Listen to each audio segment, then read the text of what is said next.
Donc on commence Inch'Allah. Inna alhamdulillah, nahmaduhu wa nasta'inuhu wa nastaghfiruh wa na'udhu billahi min shururi anfusina wa min sayyiati a'malina man yahdihillahu fala mudilla lahu wa man yudlil fala hadiya lahu wa ashhadu an la ilaha illallah wahdahu la sharika lahu wa ashhadu anna Muhammadan abduhu wa rasuluh. يا أيها الذين آمنوا اتقوا الله حق تقاته ولا تموتن إلا وأنتم مسلمون. يا أيها الناس اتقوا ربكم الذي خلقكم من نفس واحدة وخلق منها زوجها وبث منهما رجالا كثيرا ونساء واتقوا الله الذي تساءلون به والأرحام إن الله كان عليكم رقيبا. يا أيها الذين آمنوا اتقوا الله وقولوا قولا سديدا يصلح لكم أعمالكم ويغفر لكم ذنوبكم ومن يطع الله ورسوله فقد فاز فوزا عظيما. أما بعد وإن خير الكلام كلام الله وخير الهدي هدي محمد صلى الله عليه وسلم وإن شر الأمور محدثاتها وكل محدثة بدعة وكل بدعة ضلالة وكل ضلالة في النار. أما بعد. Donc aujourd'hui on fait le cours 5 dans l'explication de Kitab al-Kaba'ir de Cheikh Mohammed ibn Abdul Wahhab avec le sharh de Cheikh Salih al-Fawzan. Hier on a parlé de al-Kibr, Bab Zikr al-Kibr, donc c'est-à-dire qu'est-ce qui a rapport avec l'orgueil, l'arrogance, la fierté, et ça fait partie des péchés parmi les Kaba'ir, et ça fait partie des Kaba'ir qu'on a dit, ça fait partie des Kaba'ir du cœur. Ok. Maintenant, on va encore parler d'un autre péché parmi les kaba'ir qui est relié au péché du cœur, et c'est al-ujb. Babun zikr al-ujbi. Al-ujb, yani, comme le frère Islam mentionnait hier, le narcissisme, le fait de s'aimer soi-même ou d'être Abdurrahman, barakallahu fik, le fait d'être ébloui de sa personne, le fait de s'aimer soi-même, d'exagérer, le fait d'être comme trop ébloui de sa propre personne, ça c'est un grand péché parmi les grands péchés. Et le cheikh il cite un verset dans le Coran, wa qawlullahi ta'ala walladhina hum min adhabi rabbihim mushfiqun. C'est la parole d'Allah subhanahu wa ta'ala qui signifie et ceux qui sont remplis de crainte du châtiment de leur Seigneur. Cheikh Al-Fawzan il explique, il dit هذا من صفات المؤمنين الذين ذكرهم الله في سورة المعارج فقال إن الإنسان خلق هلوعا إذا مسه الشر جزوعا وإذا مسه الخير منوعا إلا المصلين الذين هم على صلاتهم دائمون والذين في أموالهم حق معلوم للسائل والمحروم والذين يصدقون بيوم الدين والذين هم من عذاب ربهم مشفقون فهم وجلون من عذاب الله ولا يأمنون منه وهم أيضا لا يكتفون بالقول نحن مسلمون قد عملنا أعمالا صالحة فهي تقينا من عذاب الله بل إن من صفاتهم أنهم لا يركنون إلى أعمالهم إنما هم مشفقون من عذاب الله تعالى. Donc c'est la raison pourquoi le cheikh il mentionne que eux ils sont remplis de crainte vis-à-vis du châtiment de leur Seigneur, c'est justement parce que ils se sentent pas en sécurité par rapport aux actions qu'ils ont fait, puis de dire Masha'Allah on a fait des bonnes œuvres, on a fait du bien, donc on est musulmans et qu'on est protégé contre le châtiment d'Allah. Non. Malgré qu'ils font toutes sortes de bonnes œuvres, mais en même temps, ils ont peur du châtiment d'Allah, subhanahu wa ta'ala. Et c'est ça qu'il cite dans les versets dans Surat Al-Ma'arij, les versets 19 à 27, dans lesquels Allah subhanahu wa ta'ala mentionne que l'homme, lorsqu'il est touché par un mal, il se plaint, et lorsqu'il est touché par un bien, il refuse de donner aux gens qu'est-ce que Allah lui a donné de sa grâce, excepté ceux qui établissent la salat et qui sont permanents et qui persistent dans leur salat, et ceux qui dans leur bien ils donnent une part bien connue aux personnes qui sont indigents, qui demandent ou qui ont été déshérités et ceux qui croient au jour de la résurrection, et ceux qui sont remplis de crainte vis-à-vis du châtiment de leur Seigneur. Donc, leurs cœurs frémissent. Leurs cœurs frémissent de crainte du châtiment d'Allah. Ils sont pas en sécurité. Ils se sentent pas en sécurité du châtiment d'Allah. Et ils se limitent pas juste à dire on est musulman, on a fait des bonnes œuvres, ça va nous protéger du châtiment d'Allah. Mais parmi leurs caractéristiques, c'est que ils se reposent pas uniquement sur leurs œuvres, mais sur leurs actions. De dire on a fait des bonnes œuvres, ça y est, c'est gagné pour nous. Mais ils ont peur du châtiment d'Allah. Et il dit وَكَذَلِكَ هُمْ إِلَى جَانِبِ طَمَعِهِمْ فِي رَحْمَةِ اللَّهِ هُمْ دَائِمًا مُشْفِقُونَ مِنْ عَذَابِهِ جَلَّ وَعَلَى فَيَجْمَعُونَ بَيْنَ الْخَوْفِ وَالرَّجَاءِ. Donc le cheikh il explique que en plus d'avoir l'espoir en la miséricorde d'Allah, eh bien ils ont toujours peur du châtiment d'Allah, et donc ils réunissent ces deux caractéristiques, l'espoir et la crainte. Et ça, c'est deux choses que le croyant doit toujours avoir, et c'est des deux états entre lesquels le musulman doit toujours se trouver, c'est-à-dire la crainte et l'espoir. Il dit وفي الآية الأخرى قال تعالى والذين يؤتون ما أتوا وقلوبهم وجلة أنهم إلى ربهم راجعون.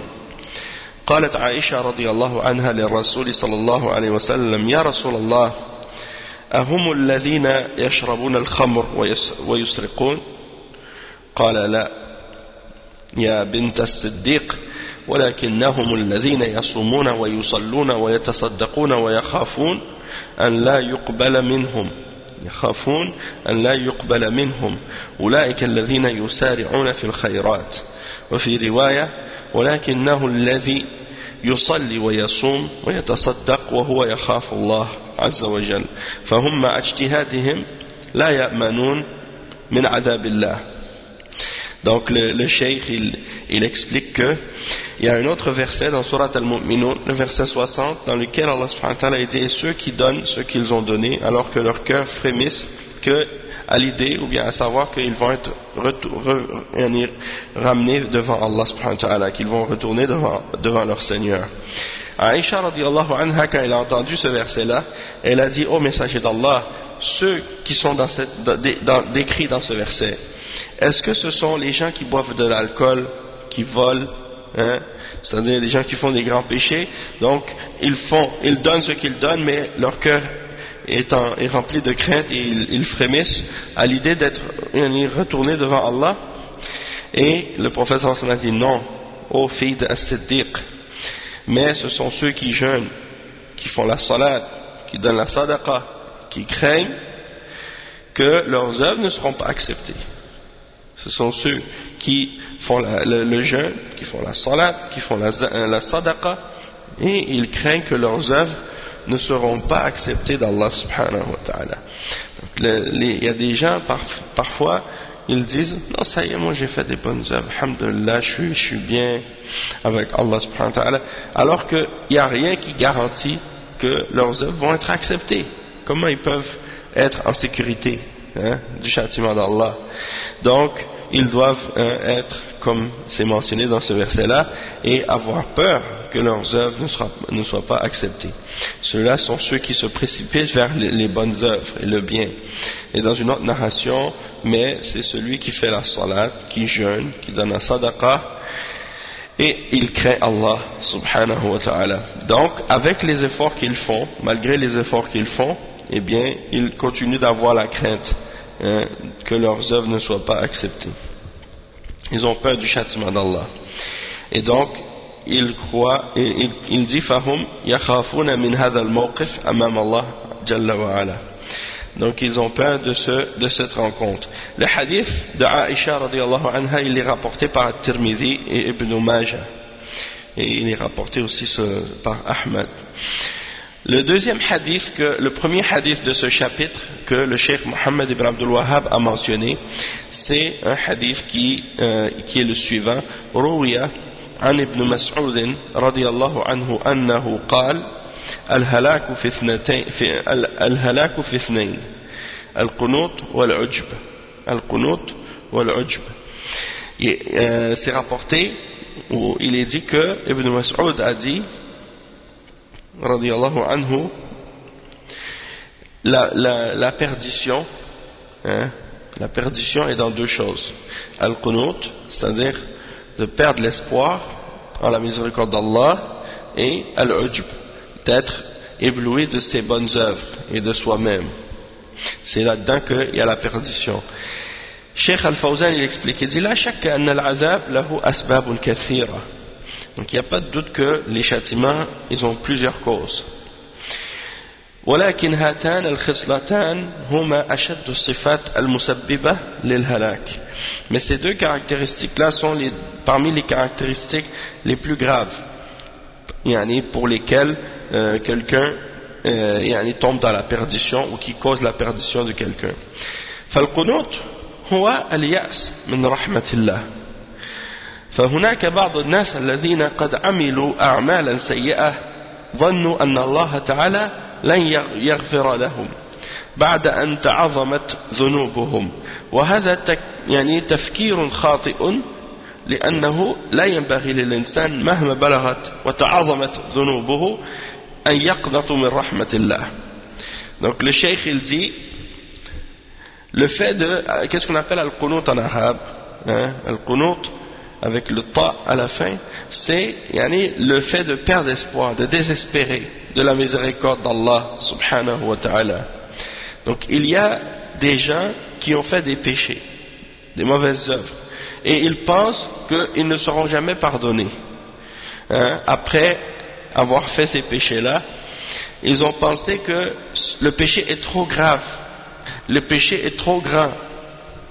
Wa alaykum salam wa rahmatullahi wa barakatuh. Ils ont pensé que le péché qu'ils ont fait est trop grand, donc que Allah ne pourra pas le pardonner. Et ça c'est une fausse pensée, une fausse idée. Il dit, ils ont pensé que Allah subhanahu wa ta'ala ne va pas leur pardonner après avoir fait ces grands péchés-là. Et ça c'est une mauvaise pensée, une pensée erronée, parce que l'être humain ne doit jamais perdre espoir en la miséricorde d'Allah, peu importe la grandeur de ses péchés, peu importe la gravité de ses péchés, le croyant ne doit jamais perdre espoir en la miséricorde d'Allah. وكذلك لا ينبغي للآخرين أن يحكموا عليه بأنه لا يرحمه الله أو لن يغفر له الله سبحانه وتعالى. Et les autres personnes n'ont pas le droit non plus de juger à propos de cette personne qui a fait ces grands péchés-là, que Allah ne va pas lui faire miséricorde, hein? Donc ça c'est une chose qui est très, très importante.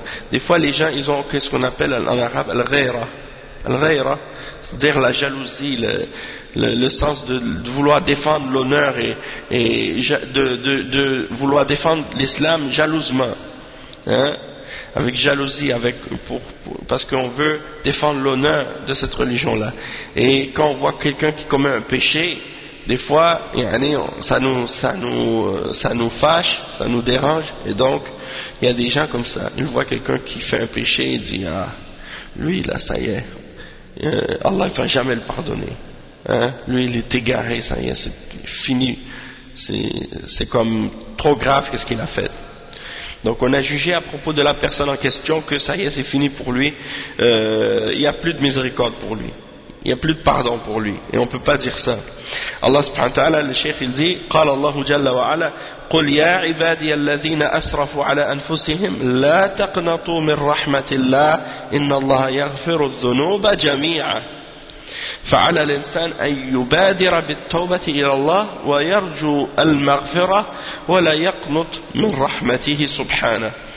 Donc le cheikh il dit que Allah subhanahu wa ta'ala mentionne dans Surat Az-Zumar le verset 53, un verset dans lequel il dit, dis ô mon serviteur qui a été dans l'excès, qui a été dans l'exagération contre son âme, contre lui-même, dans le péché, ne perds pas l'espoir en la miséricorde d'Allah.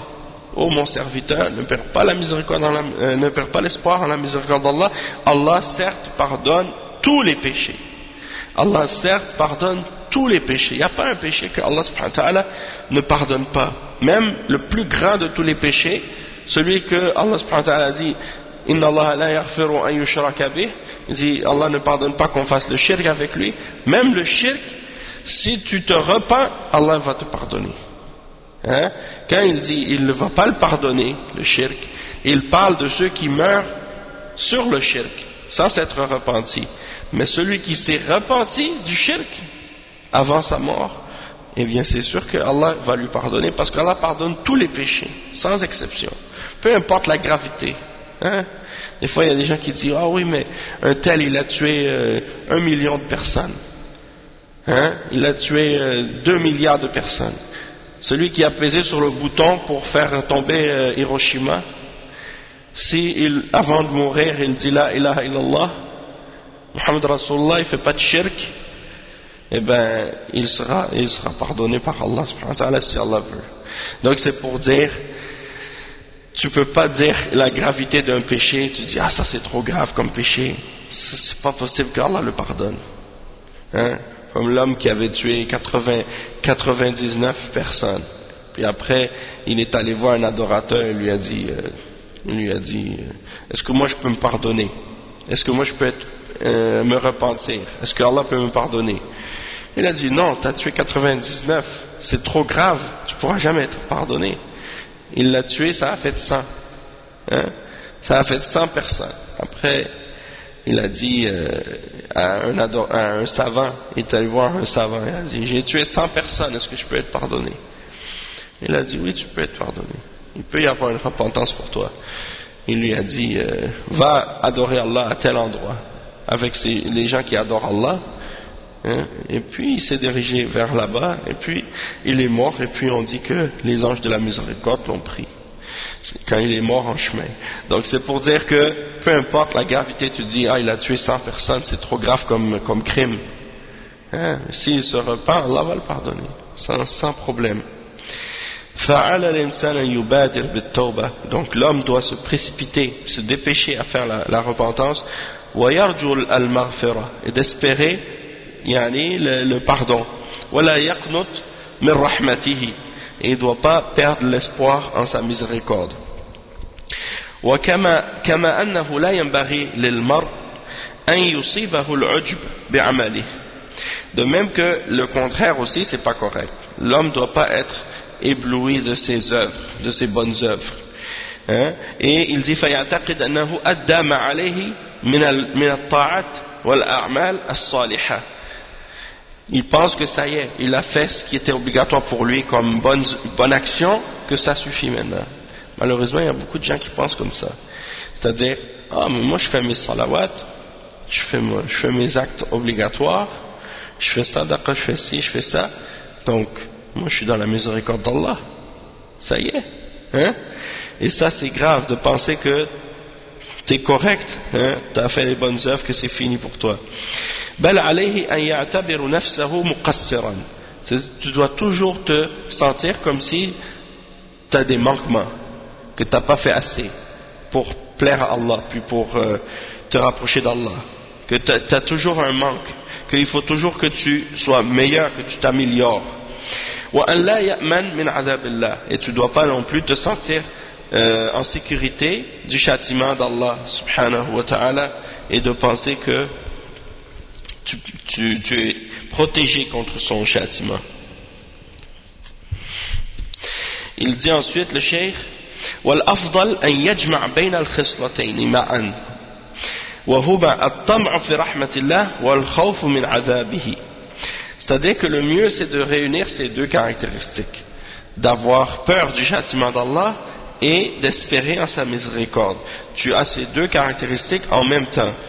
Et عليه أن يكون بين الخوف والرجاء فلا يرجو فقط كما هو عليه حال المرجئة القائلين بأن الأعمال لا علاقة لها بالإيمان لأنه بزعمهم لا يضر مع الإيمان معصية.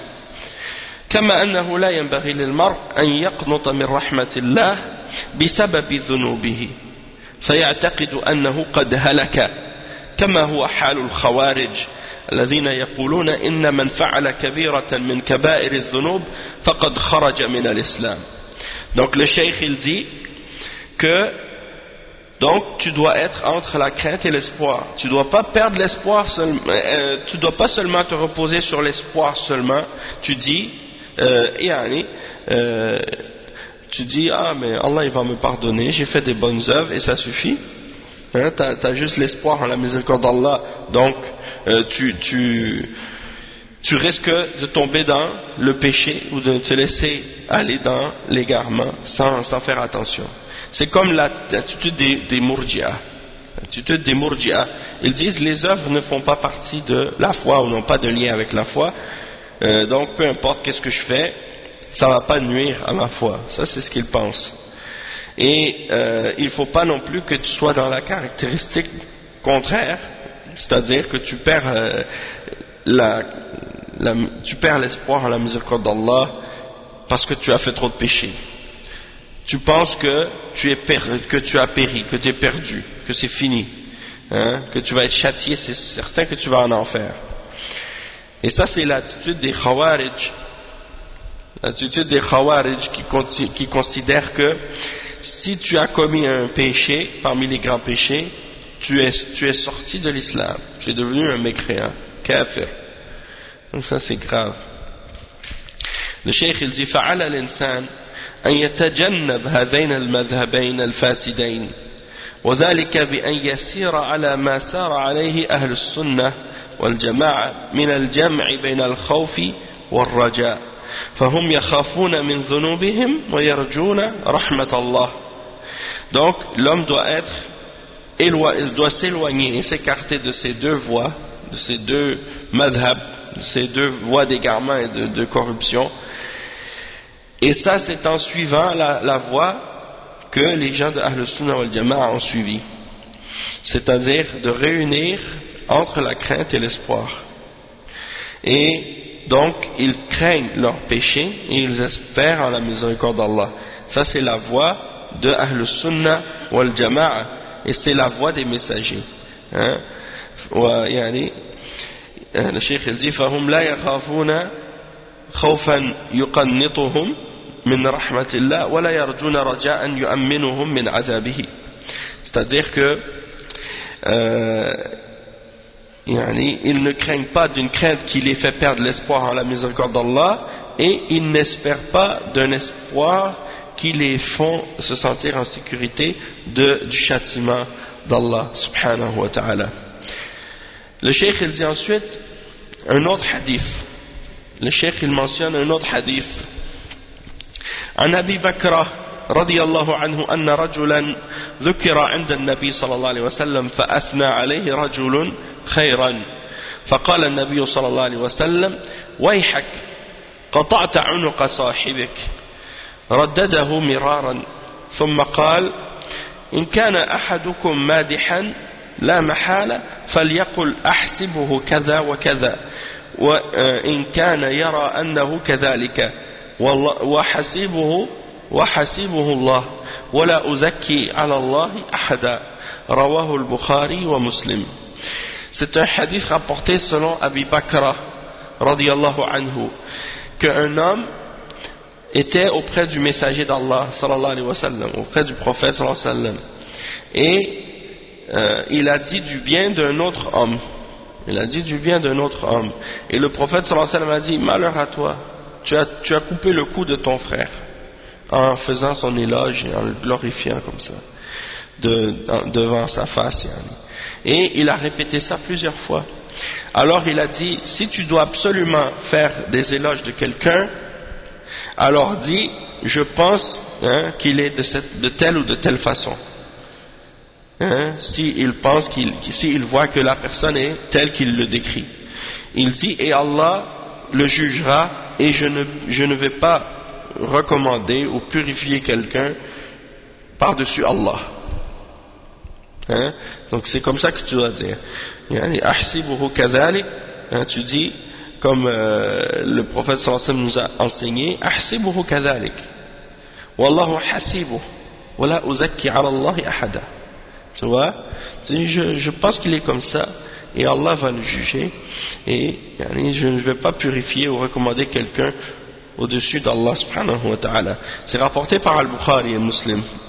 Le Cheikh Al-Fawzan, il explique ce hadith-là, il dit في هذا الحديث أن من أسباب العجب المدح. Dans ce hadith, il y a l'explication que parmi les causes de la personne qui s'éblouit elle-même et qui se pense en sécurité du châtiment d'Allah, c'est le fait de faire des éloges et d'exagérer dans les éloges qu'on fait à quelqu'un.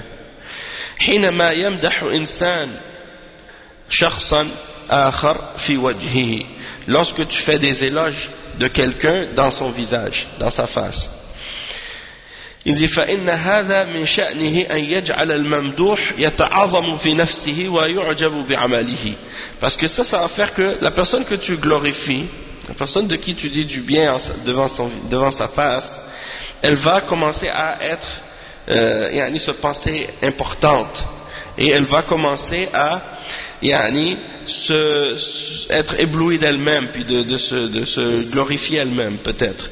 Et il dit وَلِهَذَا يُكْرَهُ ذَلِكَ. C'est pour ça que ça c'est quelque chose de détestable. وَأَمَّا الثَّنَاءُ عَلَى الشَّخْصِ في حال غيابه فهو يدخل في باب الذكر الحسن بخلاف ما إذا كان الشخص موجودا فهذا لا يجوز. Le cheikh il dit de faire l'éloge de quelqu'un dans son absence, ça c'est correct. Tu peux faire l'éloge de quelqu'un dans son absence. Mais le problème c'est lorsque tu fais l'éloge de quelqu'un dans son visage, ça c'est pas permis. Il dit لأنه يكون سببا لإعجاب المرء بنفسه. C'est parce que ça va faire que la personne va être trop éblouie d'elle-même. Et il dit ولهذا أنكر صلى الله عليه وسلم على هذا الرجل الذي مدح رجلا آخر. Et c'est pour ça que le prophète صلى الله عليه وسلم a critiqué et a condamné la personne qui avait glorifié ou fait l'éloge de l'autre dans son visage. وقال له ويحك قطعت عنق صاحبك. Malheur à toi, il a dit, le prophète sallallahu alayhi wa sallam, tu as coupé le cou de ton frère. يعني أهلكته بمدحك إياه.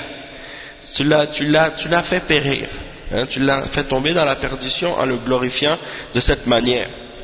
ولقد كان صلى الله عليه وسلم يكره مثل هذا السلوك. ولهذا حينما قالوا له أنت سيدنا قال السيد الله تبارك وتعالى. قالوا وأفضلنا فضلا وأعظمنا طولا قال قولوا بقولكم أو بعض قولكم ولا يستجرينكم الشيطان. وهذا هو رسول الله صلى الله عليه وسلم نهى أن يمدح بحضوره أو في وجهه فكيف بمن دونه. Donc le cheikh il dit, le prophète sallallahu alayhi wa sallam il détestait ce genre de comportement et cette conduite. Et lorsque quelqu'un est venu devant lui et a dit tu es notre maître, tu es notre sayyid, notre chef, celui qui est le plus important parmi nous, et il a dit as-sayyidullah, le maître c'est Allah, le sayyid c'est Allah, c'est pas moi en voulant dire. Et ils ont dit tu es le meilleur parmi nous en mérite et le plus grand d'entre nous. Il a dit dites ce que vous dites ou une partie de ce que vous dites, mais ne vous laissez pas aller par le shaitan, ne vous laissez pas encourager par le shaitan. C'est rapporté par Ahmad et Abu Daoud, un hadith de Abdullah ibn Shikhir, et il dit le cheikh que ça c'est le messager lui-même, il a interdit qu'on le glorifie en sa présence de cette façon-là, devant son visage. Si c'est lui, imaginez quelqu'un d'autre. Si lui, il n'aime pas qu'on le glorifie devant sa personne, imaginez quelqu'un d'autre qui est moindre que le prophète sallallahu alayhi wa sallam. فالإنسان ضعيف, l'homme il est faible.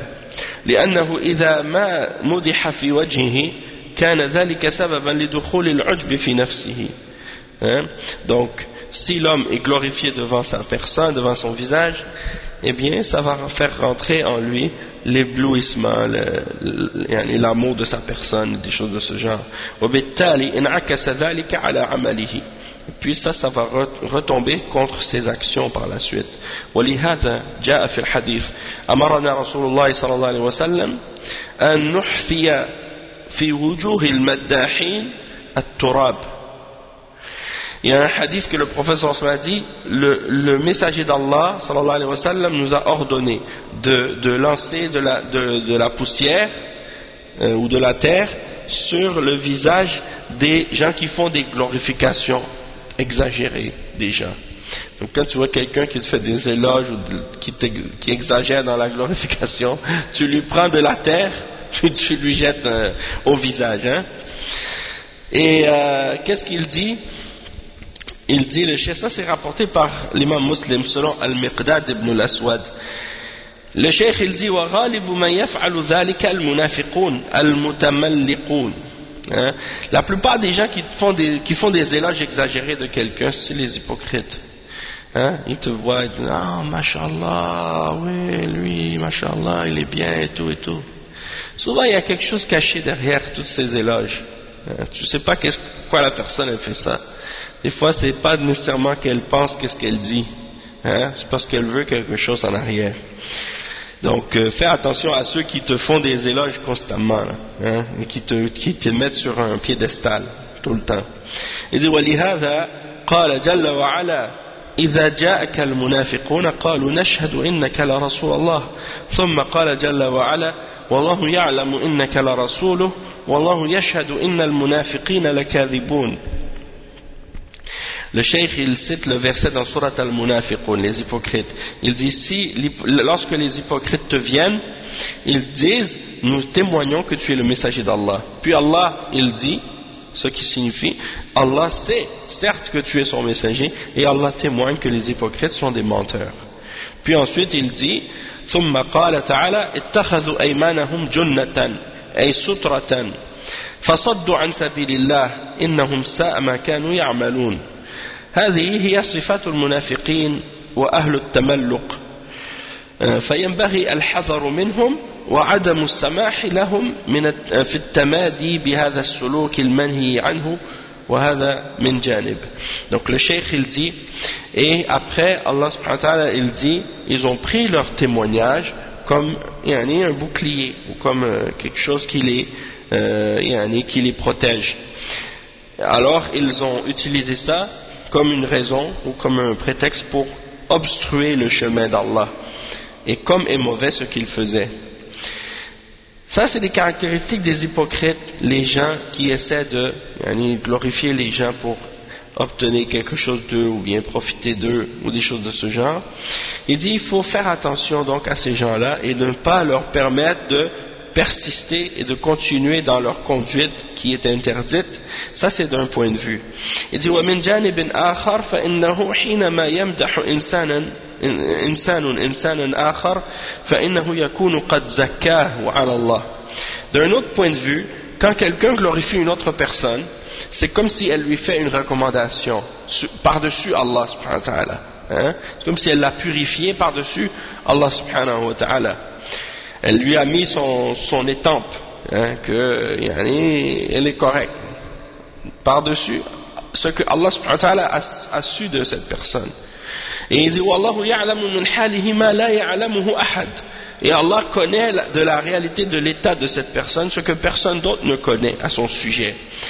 فَمَنِ الَّذِي يَعْلَمُ بَاطِنَ النَّاسِ إِلَّا اللَّهِ.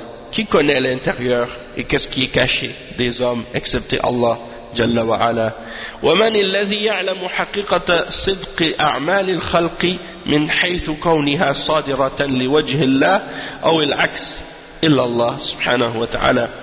Et il dit le cheikh, et qui est-ce qui sait par rapport aux œuvres des gens, est-ce qu'ils sont réellement, ceux qui font ces œuvres, les bonnes œuvres, est-ce qu'ils les font réellement avec sincérité et qu'ils les font réellement dans le but de plaire au visage d'Allah subhanahu wa ta'ala ou le contraire. Il n'y a personne qui sait excepté Allah. Il n'y a personne qui sait, la personne qui a fait des bonnes œuvres, est-ce qu'elle l'a fait uniquement pour le visage d'Allah ou pour quelque chose d'autre. C'est ultimement Allah subhanahu wa ta'ala qui sait ça seulement. Ou min haythu kawniha mutaqabbilatan aw la. ou bien on peut dire aussi que c'est seulement Allah subhanahu wa ta'ala qui sait si les actions de la personne, qu'est-ce qu'elle a fait, est-ce que Allah va l'accepter ou non.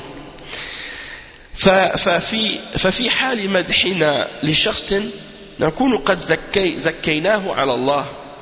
Donc quand on glorifie quelqu'un, c'est comme si on l'aurait purifié, hein, pour Allah. C'est comme on l'aurait purifié pour Allah, ou par-dessus Allah subhanahu wa ta'ala. Il dit فإذا كان لا محالة من المدح والثناء فينبغي أن يكون ذلك في غيبته. Donc si on doit absolument glorifier quelqu'un, ça doit être en son absence. Ça doit être en son absence. Pas quand il est devant toi, mais en son absence. فيقال أحسبه كذلك والله حسيبه لأن الله هو الذي يحاسبه ويعلم أعماله. Donc tu dois dire, je pense qu'il est ainsi, et Allah c'est lui qui va le juger, parce que c'est Allah qui va juger ses actions et qui connaît ses actions. ويعلم نيته ومقاصده. Et c'est Allah qui connaît ses intentions et qu'est-ce qu'il a voulu, hein, dans son acte. وهذا هو التأدب مع الله. Et c'est ça le bon comportement à avoir envers Allah subhanahu wa ta'ala lorsqu'on parle de quelqu'un. فلا ينبغي تزكية أحد على الله جل وعلا وهو سبحانه ويقول فلا تزكوا أنفسكم. Donc on n'a pas le droit de glorifier quelqu'un ou de purifier quelqu'un ou de faire la recommandation de quelqu'un sur Allah, hein? Allah subhanahu wa ta'ala dit dans le verset 32 dans Surat An-Najm, ce qui signifie ne vous purifiez pas vous-même. والحاصل أن المفهوم من هذا الحديث النهي عن الإفراط في مدح الآخرين لأنه لا يؤمن عليهم من دخول العجب إلى نفوسهم واعتقادهم بأنهم يستحقون ذلك. Donc le cheikh il dit, donc qu'est-ce qu'on peut dire en résumé par rapport à la compréhension de ce hadith? C'est l'interdiction d'exagérer dans la glorification des autres, parce que personne ne peut garantir ou protéger ou faire en sorte que la personne ne soit pas éblouie par elle-même, hein, et que le ujb ne va pas rentrer dans leur âme. Et il dit wa'tiqad bi annahum yastahiqquna dhalik, et de croire qu'ils méritent ces glorifications-là. ومما يؤدي إلى تضييعهم العمل. Ça peut après les amener à perdre leurs œuvres, à perdre leurs actions. وعدم إقبالهم على الطاعات اتكالا على ما وصفوا به. Et ça peut faire en sorte que ces gens-là ne vont pas faire des bonnes œuvres par la suite, parce qu'ils vont se baser sur ce que les gens leur ont fait comme glorification. Les gens ils m'ont dit du bien de moi, donc je suis correct maintenant, je suis un bon musulman. Naam. Un autre hadith qui est dans le chapitre. Naam. Il reste deux hadiths. Un autre hadith dans le chapitre, il dit وَلِ أحمد بسند جيد عن الحارث بن معاوية أنه قال لعمر رضي الله عنه إنهم كانوا يراودونني على القصص فقال أخشى أن تقص فترتفع عليهم في نفسك ثم تقص فترتفع حتى يخيل إليك أنك فوقهم في منزلة الثريا فيضعك الله جل وعلا تحت أقدامهم يوم القيامة بقدر ذلك. أي نعم. Donc le cheikh il explique que ça c'est rapporté par l'imam Ahmad avec la chaîne de transmission selon elle est bonne, il dit c'est une bonne chaîne de transmission selon Al-Harith ibn Muawiyah. Il dit à Omar radiyallahu anhu que les gens il lui faisait des éloges, hein, il lui demandait de faire des exhortations et de raconter des exhortations pour les rappeler d'Allah, des choses de ce genre. Et il dit, donc Omar lui a dit, je crains que tu vas leur faire ces exhortations, mais tu vas leur raconter ces histoires, puis que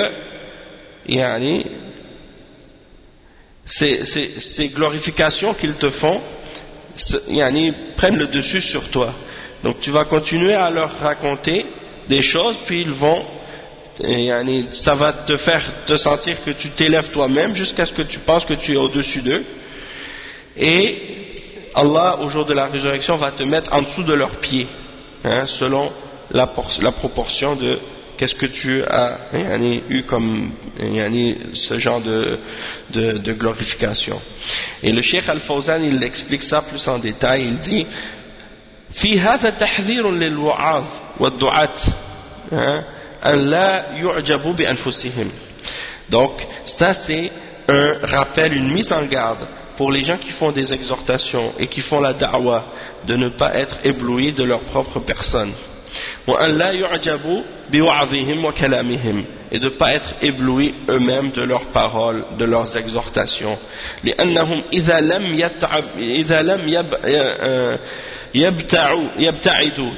يبتعدوا عن هذا الإعجاب فإن ذلك من شأنه أن يكسبهم ترفعا على الناس.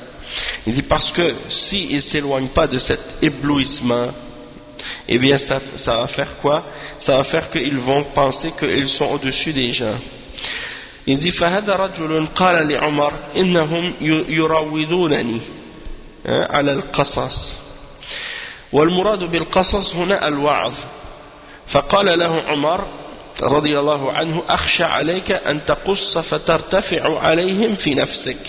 فقد خشي عليه عمر أن يبادر إلى ذلك فيقص عليهم وبالتالي يتولد عنده إعجاب بنفسه فيترفع عليهم فيضعه الله يوم القيامة تحت أقدامهم مجازة له على هذا الترفع والكبر. Donc il dit que c'est un homme qui a dit à Omar que les gens ils l'élevaient ou bien ils l'amenaient à raconter des choses ou parler, faire des exhortations ou parler de la religion. Et il dit que Omar lui a dit, je crains que ce que tu leur dis, ça va t'amener à te penser au-dessus d'eux dans ta personne, et je crains, donc Omar il craignait ça pour lui, et il dit que ça va lui causer l'idée de se penser et de s'éblouir de sa propre personne, puis de s'élever sur eux, puis qu'à cause de ça, Allah subhanahu wa ta'ala, au jour de la résurrection, va le mettre en dessous de leurs pieds, pour le punir de s'être élevé et de s'être rempli d'orgueil.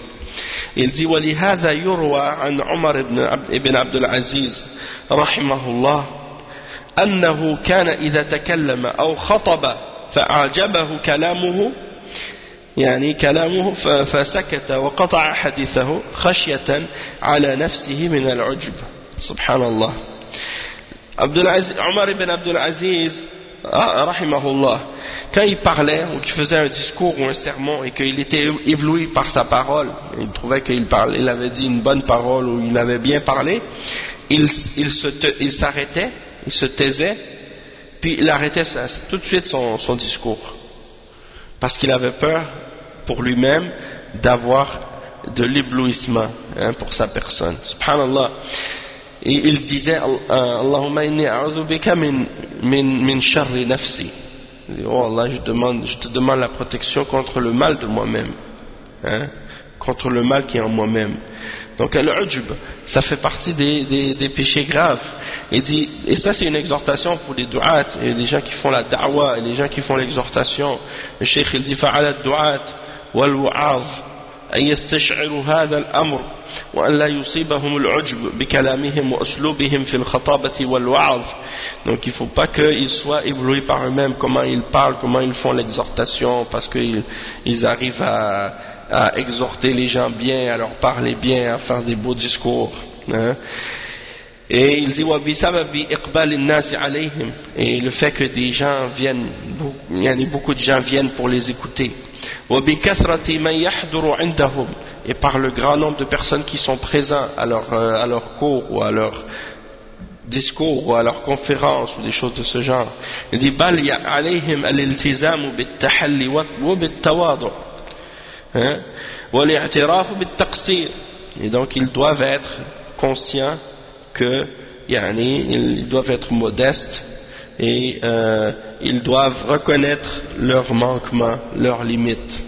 Et des fois c'est vrai, il y a des frères, quand quelqu'un fait la da'wa ou fait quelque chose dans la religion, les gens ils l'élèvent trop, exagéré, ils le mettent sur un piédestal exagéré et ils font son éloge devant lui et puis aussi subhanallah, ils sont rapides à élever quelqu'un, subhanallah.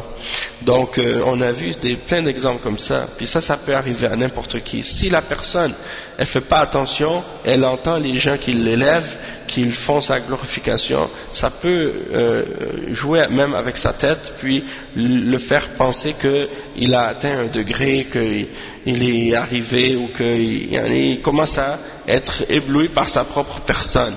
Donc il faut vraiment faire attention, parce que ça aussi c'est une porte par laquelle le shaitan peut rentrer facilement pour égarer quelqu'un. Et il dit وأن يروا أن كلامهم هذا إنما هو قليل. Donc on doit considérer que qu'est-ce qu'on fait pour la da'wa, qu'est-ce qu'on fait comme rappel, que ça c'est peu, on a rien, comme si en voulant dire, faut pas penser que qu'est-ce qu'on a fait, on a fait quelque chose de grand, on n'a rien fait, notre travail c'est petit, et il dit وَلَمْ يَصِلْ إِلَى الْحَدِّ الْمَطْلُوبِ, on n'a pas encore fait tout ce qu'on devrait faire. Et ça c'est la réalité.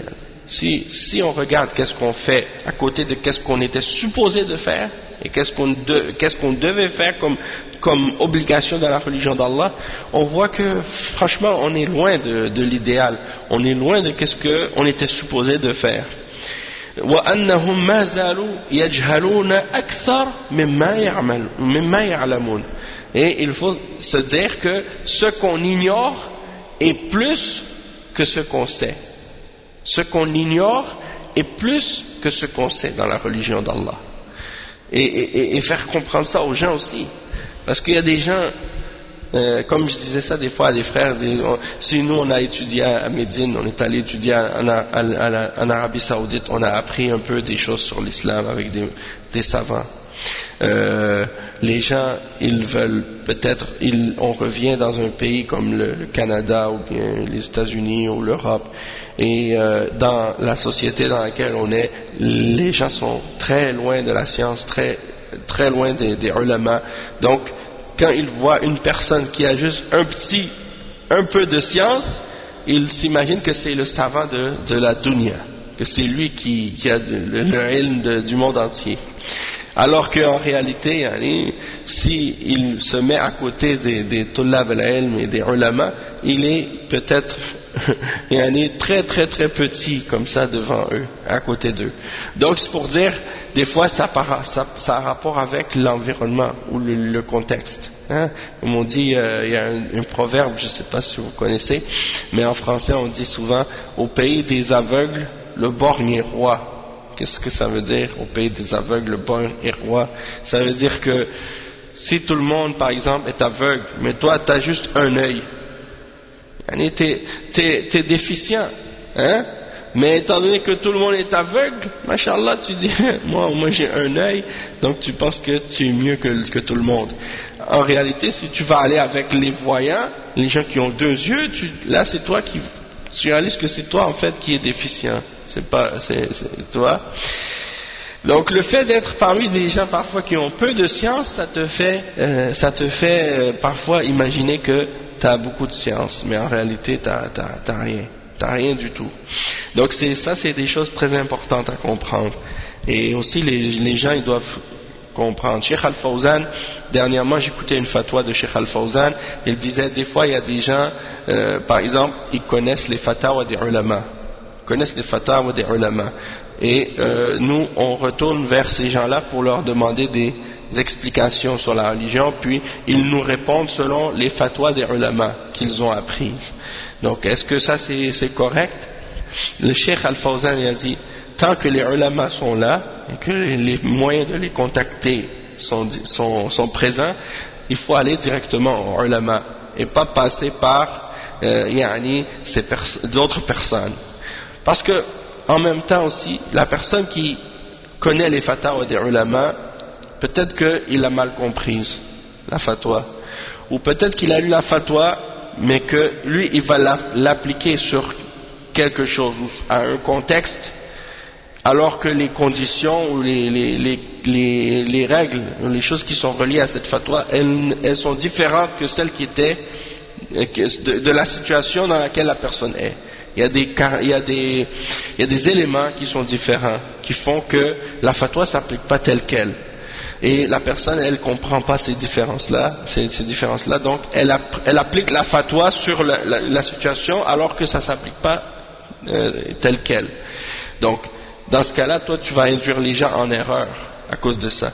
Donc, le mieux, c'est de retourner aux ulama directement et d'essayer de leur poser tes questions, si tu peux, directement. Ça, c'est l'idéal. Et non pas de passer par quelqu'un qui va te répondre selon les fatwas des ulama et que peut-être lui-même, il n'a pas compris comme il faut. Oui, c'est ça, exactement. Des fois, il y a des gens, pareil, même les livres de fatwa, il faut faire attention. Quand il y a des frères, parfois ils lisent des livres, des fatwas, des gens ont posé des questions aux ulama, puis les ulama ont répondu à la question. Eux, ils lisent la fatwa et disent, ah, le cheikh, il a dit à la personne qui a posé telle question, il a répondu telle chose. Et lui, il se base sur ça. Il ne sait pas que peut-être dans la question, il y avait un détail différent de qu'est-ce que lui, il a comme situation, et que le cheikh a répondu de telle façon par rapport à la question, mais que si c'était sa situation exactement, le cheikh aurait répondu différemment. Donc, il faut faire attention à façon, surtout dans certains sujets en particulier, il ne faut pas essayer de les appliquer soi-même, les fatwas. En particulier, les questions de divorce, les questions de mariage, des sujets qui sont plus difficiles comme ça. Il ne faut pas rentrer et essayer de les appliquer soi-même, ou bien les questions qui ont rapport au takfir ou des choses comme ça, parce que ça aussi c'est des choses très pointillées et très difficiles parfois à comprendre comme il faut.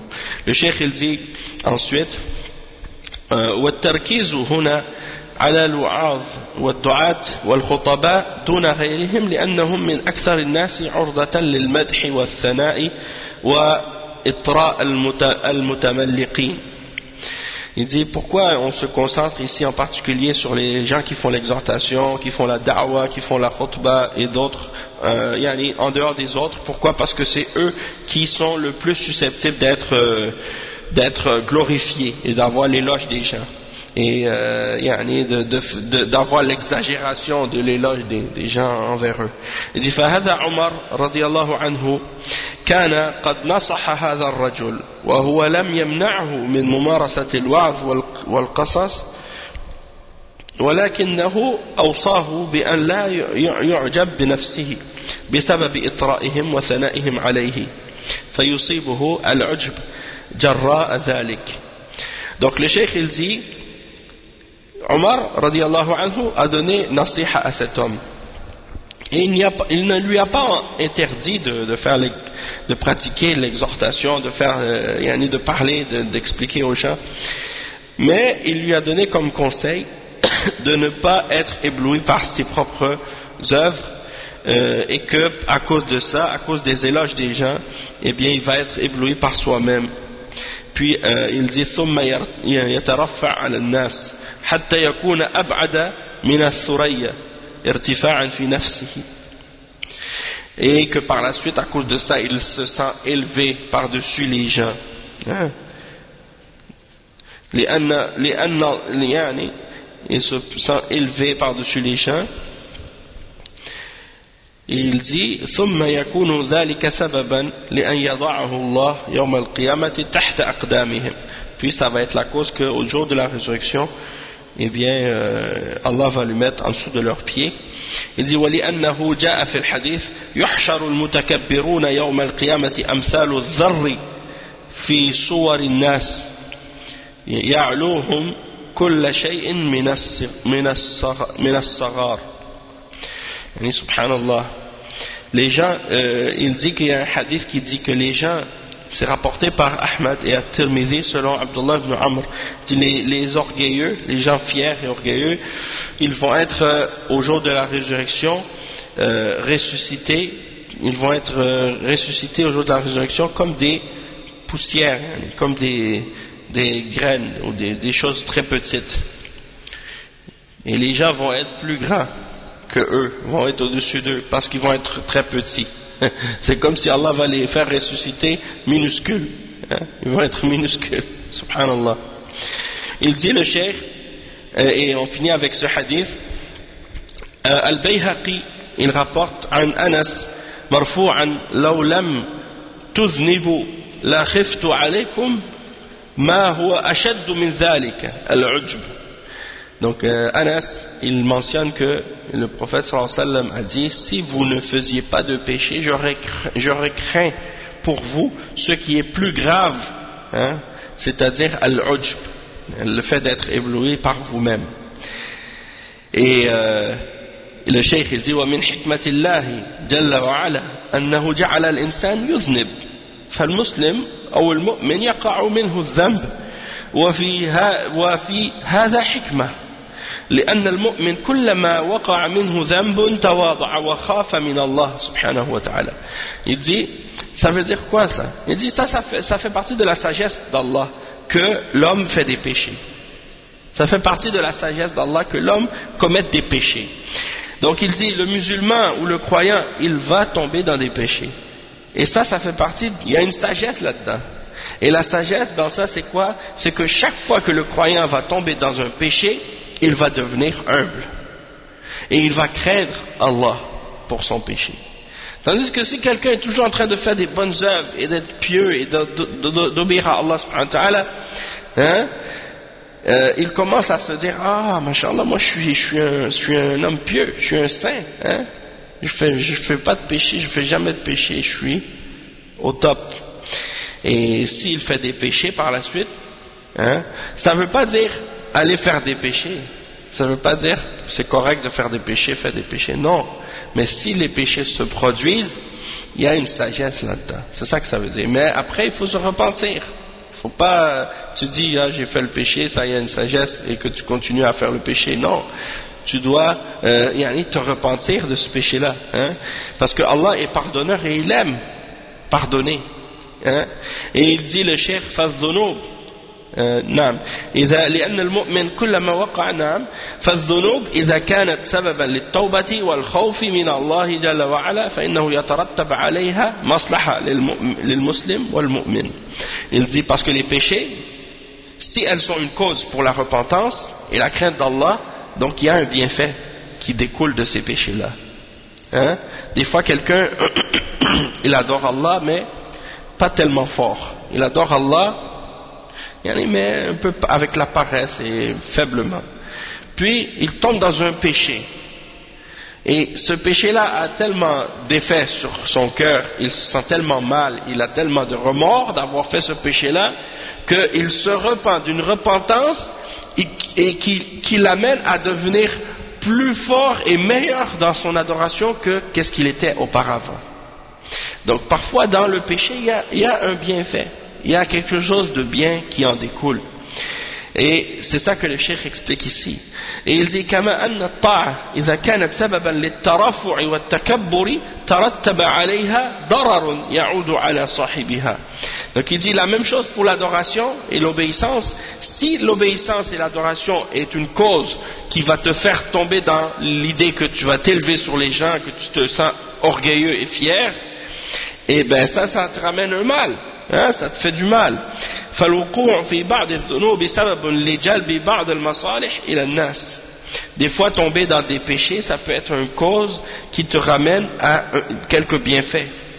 Il dit لأن أحدهم إذا أذنب تذكر ذنبه تاب إلى الله الذي يقبل التوبة من عباده أما المذنب الذي لا يتوب فإن الذنوب ضرر محض في حقه.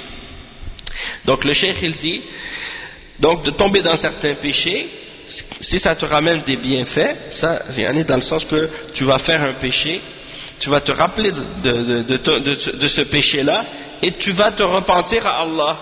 et Allah est celui qui accepte la repentance de son serviteur. Donc il y a un bien là-dedans, d'accord? Et tandis que la personne qui fait des péchés mais qui ne se repent pas de son péché, alors dans ce cas-là, ça c'est un mal, un pur mal. S'il ne se repent pas de son péché, là dans ce cas-là, il n'y a pas de bien. Et il y a un hadith comme ça du prophète sallallahu alayhi wa sallam qui dit, et si je me souviens bien, ça dit, si vous ne faisiez pas de péché, si vous ne faisiez pas de péché, Allah subhanahu wa ta'ala vous aurait détruit cette création-là et aurait ramené une autre création qui font des péchés et qui demandent pardon. Donc c'est pour dire qu'il y a un bien dans la repentance, il y a un bien dans le péché s'il est suivi de la repentance. Et que parfois le péché peut être une cause justement d'une grande repentance de quelqu'un. Et nous on ne connaît pas la sagesse d'Allah subhanahu wa ta'ala. Donc il dit ففي هذا الحديث دليل على أن وقوع الذنوب من بعض المسلمين يترتب عليه مصلحة تتمثل بالانكسار والتوبة والرجوع إلى الله. وإن كانت هذه الذنوب تعتبر ضررا في نفسها ولكن مجرد تذكرها والخوف من الله جل وعلا يجلب مصلحة لأصحابها. Donc il dit dans ce hadith il y a une preuve que de tomber dans certains péchés ou que certains musulmans tombent dans certains péchés, qu'il y a des bienfaits qui découlent de ça et parmi ces bienfaits-là, c'est que la personne, elle va se sentir brisée devant Allah et qu'elle va se repentir et revenir à Allah subhanahu wa ta'ala en repentance avec des remords. Et même si ces péchés-là sont un mal pour la personne, mais le simple fait que la personne se rappelle de ces péchés-là et qu'elle craigne Allah subhanahu wa ta'ala, eh bien ça ramène un bienfait pour la personne. Et il dit وقوله لا خفت عليكم العجب فإن الإعجاب بالنفس مهلك لها فالمذنب التائب خير من المطيع المعجب ولذلك لما تعظم إبليس بنفسه حلت عليه اللعنة والطرد من رحمة الله جل وعلا. Tu vois, le cheikh il dit donc j'aurais craint pour vous al-ujb, le fait que vous soyez éblouis par vos propres œuvres. Et donc, il dit, le fait de se sentir ébloui de soi-même, eh bien, ça c'est quelque chose qui va te faire périr. Il dit que le pécheur qui se repent est meilleur que l'obéissant qui est ébloui par ses œuvres. Subhanallah. Il dit, c'est pour ça que Iblis, lorsqu'il a été ébloui et qu'il s'est pensé grand et qu'il a été ébloui de son bien, de ses bonnes œuvres, de sa science, eh bien qu'est-ce qui est arrivé par conséquence? Eh bien il a été maudit. Il a été maudit et il a été châtié et rejeté de la miséricorde d'Allah. C'est ça le résultat de Iblis.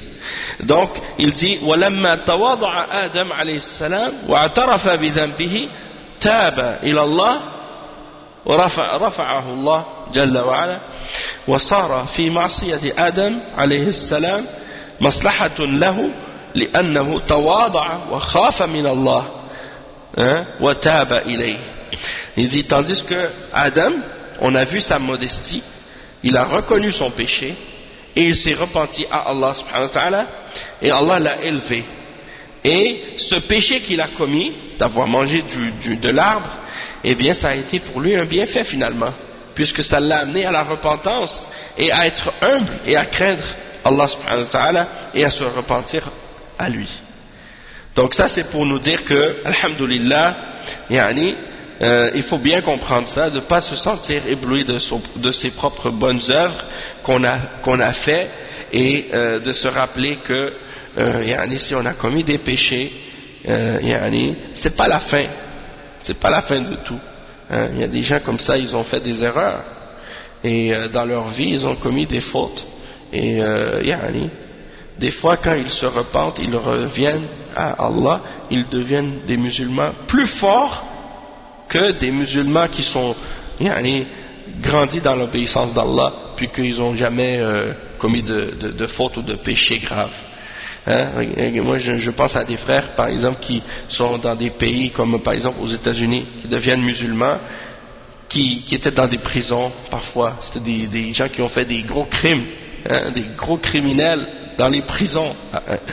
Et ils se convertissent à l'islam, et ils sortent, et tu vois que quand ils s'accrochent à l'islam, ils s'accrochent à l'islam d'une manière que le musulman qui est grandi dans l'obéissance et dans l'islam, il s'accroche pas à la vérité aussi fermement que celui-là.